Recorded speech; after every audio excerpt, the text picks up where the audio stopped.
Good morning, my name's Mick Price, I'm a consultant with DNA Baits and you're joining us here on part 5 of our Winter Day Ticket series, and we're over at Market Raising at Old Mill Fisheries and it's absolutely freezing cold. I've just pulled up, it's 9 o'clock in the morning and it's reading -3. I just can't believe how cold it is. Definitely the coldest session that we've had so far whilst filming. You know, the wind is absolutely smashing down into this bank. The wind chill factor's got to be sort of -6, -7. And this is definitely going to be our hardest challenge so far this full series. You know, just a few days on from Stanwick Lakes, you know, we had a few fish there, there was ice in the margins, so you know, I'm still feeling confident, even though it is so cold. You know, I've just been having a word with a few of the lads who were on there last night and there's absolutely nothing happening whatsoever. The last sort of four or 5 days there's been no fish out, so it's going to be really hard. You know, what I'm going to do, I think I'm going to drop on that lake which got a few more fish in, you know, keeping in tune with what we've been doing over the last few sessions and try, you know, with a miracle to nick a bite. So let's get some gear out the car, have a walk up that lake and decide where we're going to fish. Right, that's the gear on the barra. Oh my God, that wind is actually painful, it's that cold. Let's get over this bridge, look there. It's like, I'm an angler, get me out of here. Apart from I'm not in Australia and I'm not a celebrity neither. You know, the first thing you see over the bridge there is ice in the margins. The only reason that lake isn't frozen at the moment is due to that breeze that we've got on. Even though it's freezing, it's keeping the ice off the majority of the water. So we've arrived at this first swim and you have absolutely no idea how cold it is here. It's absolutely freezing cold, that wind. There's nobody on here and I can't blame them neither. Only me, absolute nutcase, turned up here at first light wanting to do this winter series. There's a few hardcore anglers over on the other lake, like you say, there's nothing happening on there. A few good anglers and all, a few lads that I know, which is making me choose this lake really to try and get a bite for the camera. So what I'm going to do is have a little walk down to that back of the wind at the moment because there's just no way I'm going to set up down here on the end of this freezing cold wind. I can't see any fish in the right mind. Being down here, it's really shallow. Like you say, that wind is just totally icy. Much deeper on the back of that wind up there, nice and sheltered in that little bay, and I'm pretty certain there's going to be a few fish down there. So let's go and investigate that bay up there and see if there's anything topping or moving around. So like I say, the difference down here is absolutely ridiculous. You can see there's far less chop on the water. You know, I'm not saying it's another 5 or 6 degrees warmer, but it is a little bit warm down here at that wind a bit. You can see there the bay, it's nice and sheltered. And the two spits what run out here in this bay, you know, I know it's a lot shallower in there, it's sort of 6 foot. Dropping down into deep water, and you know those areas tend to do quite a few bites in the winter, so those are the two areas I'm going to be concentrating on. And I've got this nice section of open water out in front of me. You know, the fish do tend to show quite a bit out in the middle, and after that session we had down at Stanwicks, I'm thinking about giving a zig a try because the last few lads that have been on have just been fishing bottom baits and there's been absolutely no action whatsoever, so I think zigs is definitely worth a try. So I'm going to cover all options and see if we can get a bite. You know, in this swim here, we've got the train track that runs right along this bank. I've just had the wife on the phone there saying that there's severe weather warning, snow blizzards forecast. So if that doesn't kill us, I'm hoping one of these trains doesn't come off and kill us. But anyway, we'll see how the night goes and the day goes and get the rods out in position. So what I'm going to do in this session is literally just fish for that one bite at a time. You know, nothing's been coming out over the last few days. And I'm going to stick to what I know works. You know, what I'm going to do is just literally put a ping pot out on one spot, a little raised out on the other, and you know, try a zig on that right hand rod as we've seen last week on that series. The zigs just can't be ignored even when it is really cold. I know the lake a little bit, I've done a couple of sessions, I've had some decent fish out with this little water, so like you say, you never know, even in the conditions they could be that bad or they are that bad, there's always that chance of a bite. Right, let's get this first rod out then before I freeze to death. I'm going to put the middle rod out first, and a little ping pop up inside a little bag of just some S7 pellets and a little bit of stick mix in there. And what I'm going to do, the first one is just fish out to that spit where I was talking about, the one directly opposite me. You know, that area does do quite a few bites, so it's an obvious place to start, and I'm pretty certain there's going to be a few fish on the back of this icy wind. Let's get out there. Beautiful. Gone down nice.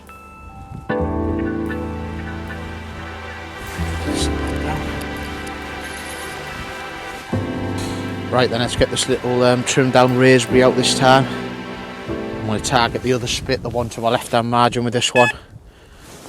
You know, that's good, another good little area. And again, it's on the back of that icy wind.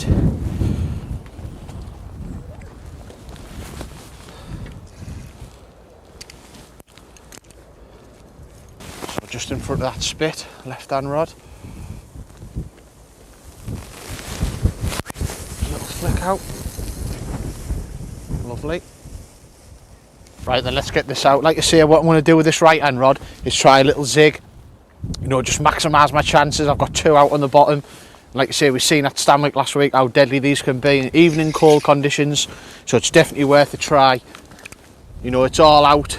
Do everything I can for a bite. Let's just flick it out, sort of 20 yards. It's nice. Further down. You know, although this little bleep there. You know, imagine if that just ripped off straight away there. You couldn't write that, could you? It's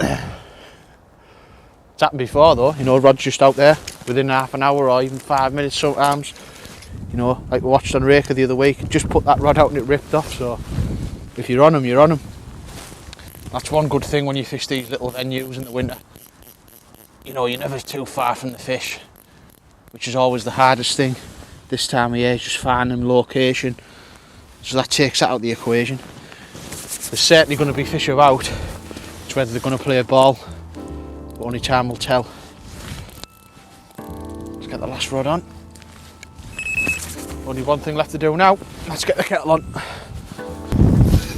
Well, the snow's absolutely hammering down now. You know, I've just had a little bite there on the right hand rod. It's absolutely tiny, to be honest, but if they're feeding, then surely the bigger ones are going to be having a little go. Right, let's get out. Just done that quickly. As you can see, just a tiny little stocky mirror what he's got in here. You know, there's some good fish in here. Little half a raspberry wafter hanging out in its mouth. But at the end of the day, that little fish, it is a sign. You know, it might be tiny, but it gives you a bit of confidence that there is 1 or 2 better fish moving about out in that middle. You know, the rods have only been out there a few hours now, so let's get it back in there. You know, you can see there the snow's starting to come down. It's still absolutely freezing, but that has actually filled me with confidence. So let's get it back out there on the mark, and hopefully his granddad will be out there having a bit of a feed.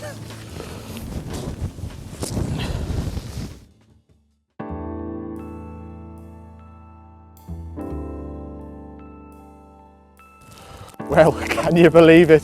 Look at the state of these conditions. It's absolutely powering down with snow. I've just had a 1 tone on my right hand rod. Give JB a shout. The conditions are that bad he couldn't even hear me, so unfortunately we didn't get the fight in there. But I've got the fish in the net. You know, a snow carp. It's about -6 now. It feels about -15. It's an absolute joke, and I just can't believe that rod's gone off. But it just goes to show EU dares and all that rubbish. Let's get the fish out on the bank and have a look.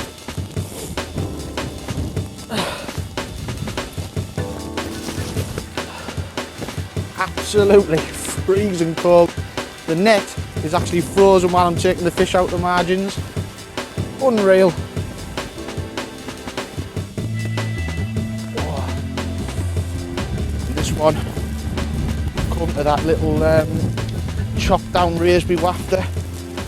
One of the new wafters out from DNA, doing the job. Oh. It's not bad, I don't even want to touch it.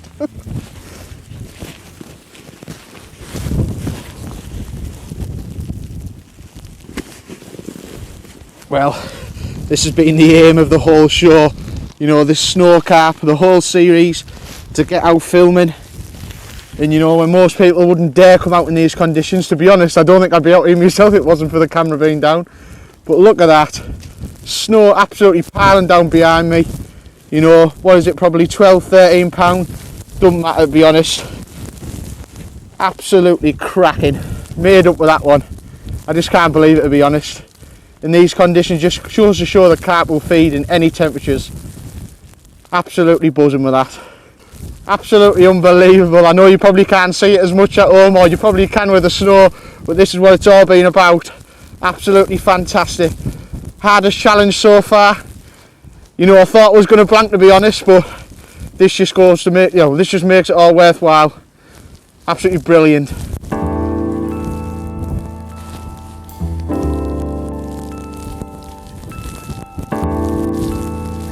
Right, let's slip her back because she's actually starting to get quite a lot of ice on the side of the fish there. It's that bad at the moment. And there she goes. Off to fight another day. Come on! Snow carp, freezing conditions. Absolutely buzzing with that one. You know, and I'm actually confident that I'm going to get another one now. So let's get the rods back out on the money and see what the night brings. Well, good morning. It's the morning after the perfect storm, as you've seen last night. The weather was absolutely atrocious. I mean, you've got no idea just how bad it was. I dare say it's one of the worst conditions that I've ever fished in, certainly in this winter series anyway. Really, really gale force winds, the snow was smashing down, you know, a total joke. It was over -10 last night with that wind chill factor, and nobody around the lakes had a thing. I did manage to get a little one this morning, just a sort of 2-3 pounder again, the same sort of thing as what you're seeing yesterday. But you know, it just gives you a bit of confidence that there is fish still picking baits up, especially at that snow carp. I mean, come on. If you can catch fish in them conditions, you can catch fish in any. We've woke up this morning and we've still been pinned right back in the bivvy there with a lot of rain. It's got rid of all the snow. The sun's absolutely glorious and it's a completely different day. It's absolutely mad just how the weather can change like that.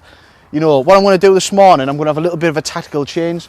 I'm sure I've seen a fish out there this morning. There was a bit of a disturbance. There was no ducks popped up afterwards. So what I'm going to do is I'm going to bang a little 3-foot zig out there. You know, what was doing the job over at Stanwick Lakes. I'm certain with this sun, you know, you can really feel the warmth coming through. That there's going to be a few fish, you know, patrolling 2-3 foot off the bottom. Maybe it's a little bit higher. So let's get those zigs out in position and see if we can nick a fish. I've only got us sort of dinner time today because that's when the 24-hour ticket runs out. I need to be quick on my changes, and it's Valentine's Day. If I don't get home, the missus is going to kill me. So let's get the rods back out and see if we can nick a fish over the next couple of hours. So I saw this disturbance out towards that boat on the far bank, just in the middle. So I'm just going to fire this little zig out there into open water. Let's drop it down. It's really, really deep. Although the lake's quite small, it's really deep. I know there's some areas what go to sort of 20 feet out there. Let's sink that right line down. You know, me and JB have woke up this morning and we're really, really happy anglers. You know, we never said it at the start, but you know, our main aim was to come out and catch one of those beautiful carp in the snow, and we've managed to do that. You know, you see it all the time in Carp Talk or Carp World, whatever. Beautiful fish out on pitches and stills, but you never ever see you catch it on film, and we've done that, and it's just a massive accomplishment for me and John. So we're really, really made up with it. So let's see what the morning brings, and hopefully we're going to put a lovely one on the bank as well in this cracking weather. Right, I'm going to put this other rod straight out there towards that middle. Again, it's a lot deeper out there than where I was fishing on them spits. I mean, what you didn't get to see yesterday on the camera due to the weather, you know, we had to put it away. Just before I had that snow carp, I did have a couple of rechucks, and I repositioned 3 rods into that middle where it's a lot deeper, you know, and that's what got me the bites. So obviously I'm going to concentrate around the area for this morning and see if I can nick another fish. But like you say, we are maximising our chances. We've got a zig out there, you know, with the beautiful conditions. So what I'm going to do is put this little raspberry wafter out there as well, as it's already got me 3 bites. So it's nice. That's it. So let's see if I can nick us a bite out there as well.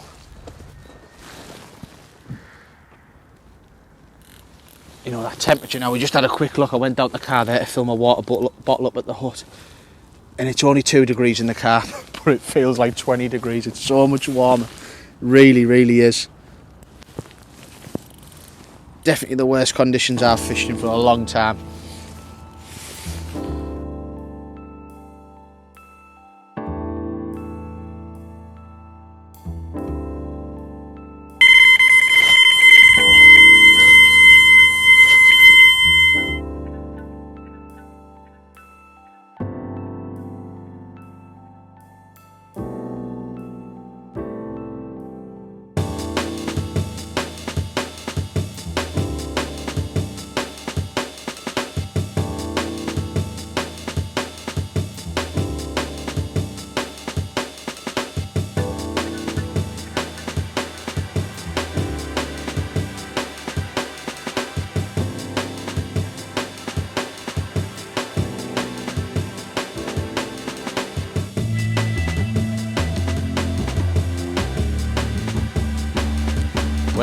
left-hand rod just absolutely ripped off there.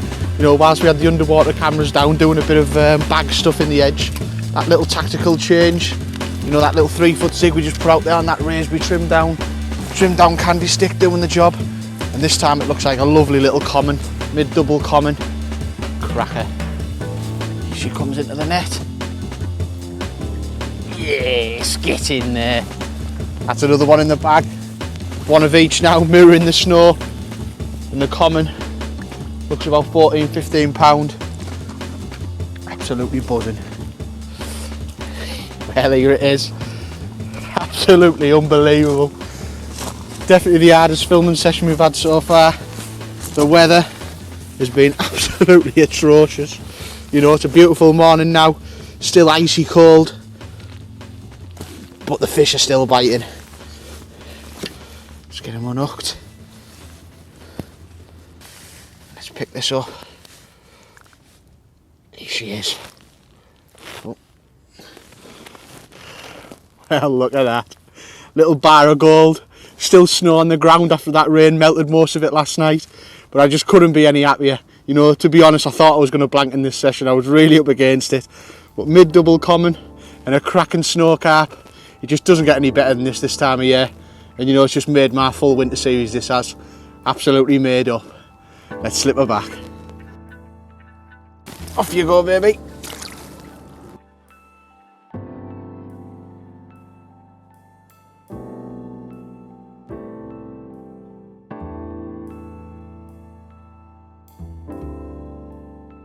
Well, can you believe that there? Just changed over that little zig, smacked it out there in the middle, bingo, rod ripped straight off. It just goes to show them little tactical changes can be the one. You know, it was only out there sort of 10, 15 minutes, so I'm absolutely over the moon with that one. It just goes to show that there's a few fish about and they are up in the water. You know, we had the underwater cameras down there while we were filming a bit of bag work in the edge, so I'm just hoping that the footage is going to be okay there, but it should be good. JB knows what he's doing. Hey up, little beat there in the middle rod. So let's get this rod back out on the mark, because I'm pretty certain we've got a good chance of another bite.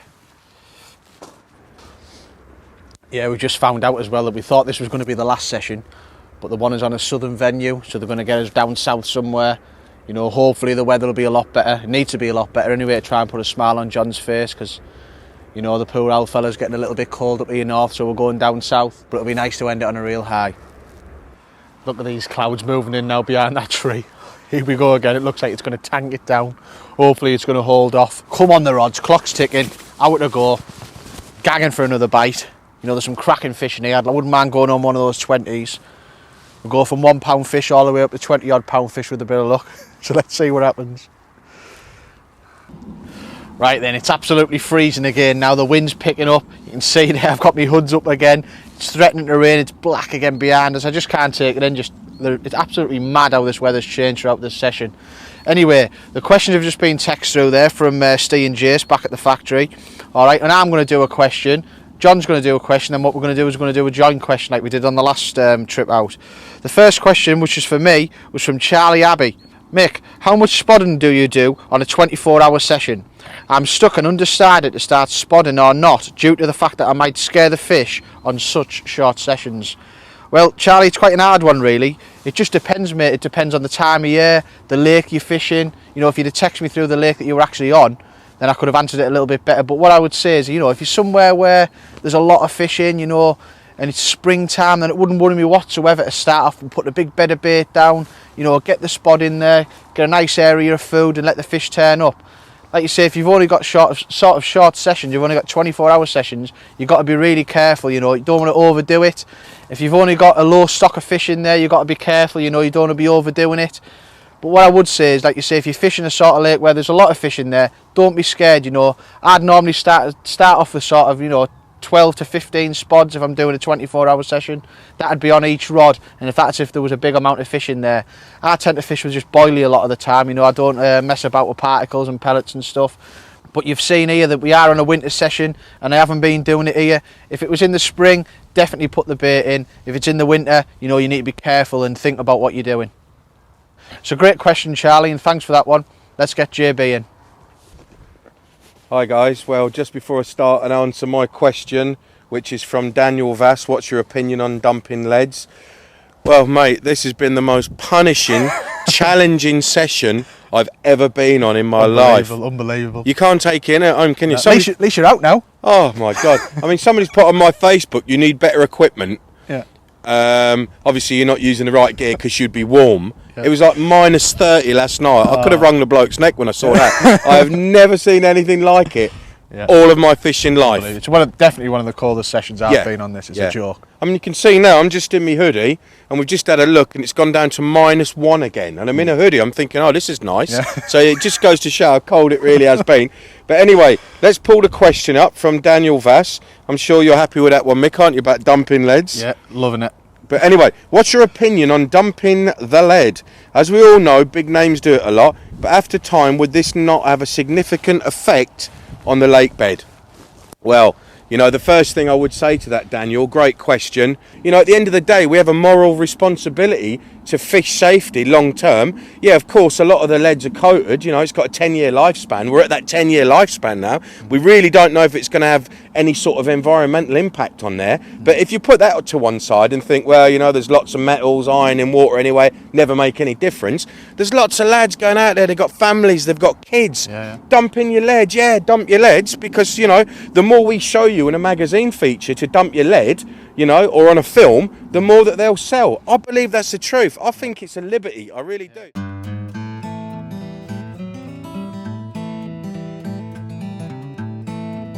It's saying, oh my God, writing in, but you can think what you want. Like I said, I'm a man of honour, man of principle. I've been down in Spain using 12-ounce grippers with big bags, and I've used a tiny slither of gaffer tape, over my lead clip if I've been fishing that way. You know, the reality is, you know when you're like, in terms of like dumping your leads, losing your leads, if you're fishing right into snags and stuff like that. There's a time and a place. Of course, there's a time and a place, you know. If you want the fish to pop up, you know, straight when you're fishing in weed, you want it on the top so you can play it a lot better. But I just don't always get that as well, you know. It's like when you go floater fishing, people go, oh yeah, like, you know, you'd be doing a bit of floater fishing, you've got no lead on. First thing the fish does, it barrels itself back into the weeds, so you're faced with the same sort of problems and challenges. I went to Brasenose a couple of years ago, and all these kids was leads gone, miscast, the leads were going. You know, I can't get my head round it, you know. How can you afford all them leads, you know? Like I said, there's so many working people out there. You don't want to be dumping your leads all the time. You know, the case I mentioned about Spain, that's very extreme. You'd never do that in England. There's no reason to do it. You know, I was fishing in 40 foot of water on a fast flowing river. But I can tell you now, any of them fish that got in trouble, that lead was gone. That made no difference at all. Do you know what I mean? So all I would say is, I know I've gone on a little bit of a rant, and Michael hears this every week. Every week. Yeah, every week. I really do believe it's a marketing commercial factor why you're supposed to dump your lead. I really do believe there's no more, no less. No, the reality is, but do I catch fish? Yeah. Of course I do. And do I always have my lead on when I come in? Yeah. You know, the last thing I would say, there's a tiny little critical element to this. I do a lot of underwater footage, as a lot of you will know. Sometimes when you've got a lead on there, 3 or 4 ounce, I mean, I tend to use bigger leads now. I've switched over the last couple of years from really light leads. What you'll find is you watch them underwater, and if there's no lead on there, sometimes they can get rid of that hook because I've seen it. But, you know, sometimes if you've got a lead on there and that's in the fish's mouth, when you're playing that fish, if you've got a 4 ounce lead, it's enough just to keep it in there. And I really believe that. It gives it some sort of tension, the weight, you know, between the rod tip and the hook in the fish's mouth. So from my point of view, all I would say is don't recklessly go out there and like try and keep your lead at all costs, because that's not what we're trying to do. But what I'm saying is, if you do a miscast into the lake with a bag on and you retrieve your rod in and you've got no lead on there, I think you're doing something wrong at the end of the day. It's just not necessary. Do you think that answered that one? I agree, mate, yeah. Definitely agree. Cool, okay, so we've got a joint question. We'll go straight into that. Right, okay, this is the joint question. How would you go about tackling a lake that is choked with weed? Would you look for clear areas or create your own spot through pre-baiting? That's from Toby Dunn. Michael, would you like to go with that first? Yeah, really weedy waters. Yeah, I mean, I have fished some really weedy waters in the past. Last season, that was quite weedy on there, certainly in areas. But yeah, I mean, if you can get your own spots going in those areas, definitely. And what I tend to do is, you know, fish areas where a lot of people aren't tend to fish, some nice little quiet spots, and try and start introducing a bit of hemp and corn and stuff on those areas and get them cleaned out. But like you said, John, you know, on your underwater footage, the things you see on there, those, like, you know, the clear spots in the weed are normally, you know, totally devoid of any natural food. There's nothing there. You know, there's nothing there for the fish to actually home in on or start feeding.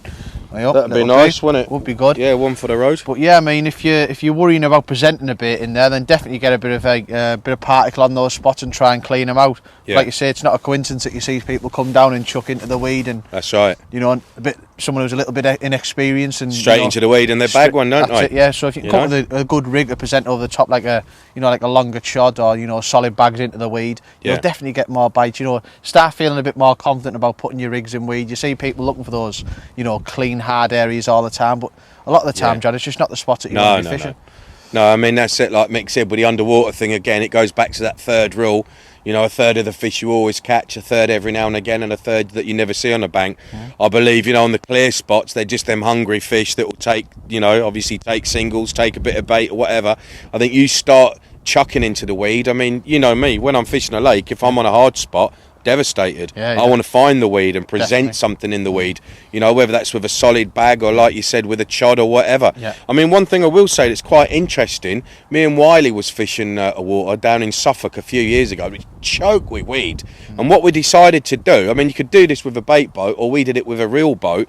We got 100 kilos of gravel, and it was a gravel pit, so we was just putting gravel back into the water. And what we did, we tipped it over the side of the boat, and we made a spot, and it was beautiful. Took about 4 days for it to settle down. Obviously, you get the old microorganisms on there, don't you, and all the rest of it. But we started baiting it up, and I tell you what, mate, we was top rods on that water, and everybody's saying, where you fishing? Well, we weren't fishing into the weed.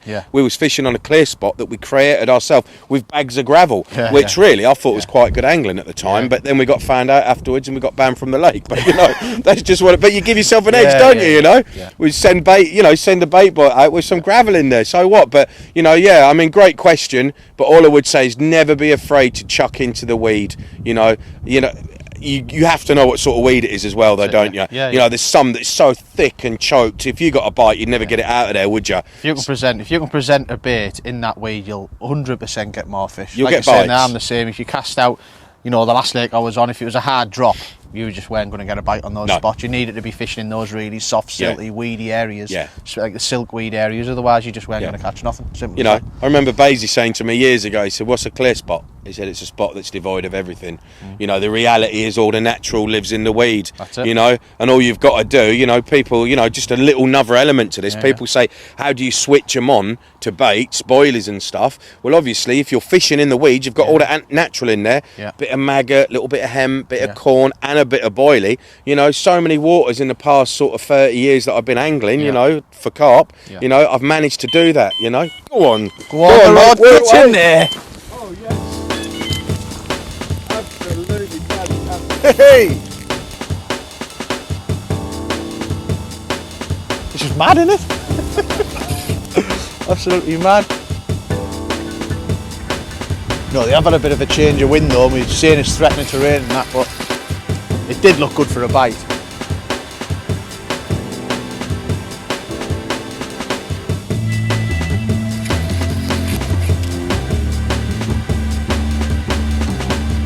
Rocking about at the moment. Yeah, didn't feel the bad at all. Seeing this deep water though, they do tend to feel a lot bigger than they are sometimes, I think. And they're just hanging deep.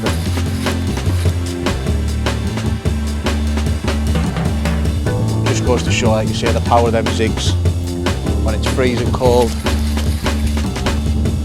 It can't be ignored. People who ignore them, it just feels for themselves. The conditions we've had, and they're not going to be hard on the feed in this. There's just no chance. But like I was saying earlier, there is a good head of fish in this lake. You're just going to try and get that one bite at a time, John.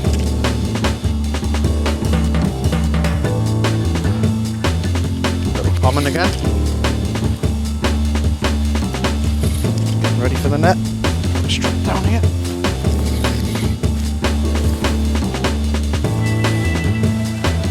Quite tricky to land in this spot.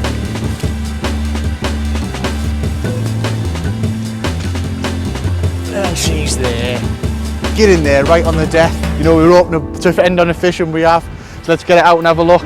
You know, it looks like it's going to rain very, very soon, so let's get it on the bank, see what she looks like.